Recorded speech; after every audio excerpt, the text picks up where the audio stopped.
March 2025 pa lang, si Speaker ay nagpaparinig na sa akin sa aming meeting that he will shoot me if I will talk.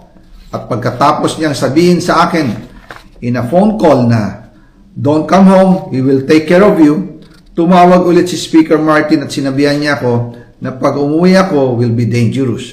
Kasi they might hire someone to do a rob out on me or hire the police to kill me while in jail. Una pa lang ito sa magusto kong ibunyag. Marami pa akong dadalhin sa liwanag.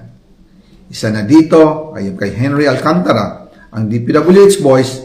Ang sinasabi nilang halaga sa ICI ay 21 billion. Hindi po totoo yan. Ang totoong numero ay 56 billion pesos at yung pong halaga na yan ay kay Pangulong Bongbong Marcos at Martin Romualdez na punta lahat. Ilalabas ko po ang buong detalye sa darating na mga araw. Kaunting pasensya pa po. Sana po ay hindi nila ako mapatay bago ko mailabas ang lahat. Sa inyong lahat sa Pilipinas, lalong-lalo na sa aking pamilya, taos-puso akong humihingi ng paumanhin. Ginawa ko lang ang utos sa akin, pero ngayon, handa na akong harapin ang lahat. Uulitin ko po, yung pong pera, wala pong napunta sa akin. Dumaan lang po ang pera sa akin para i-deliver kay Speaker Martin Romualdez at Pangulong Marcos. Salamat sa inyong pag-unawa.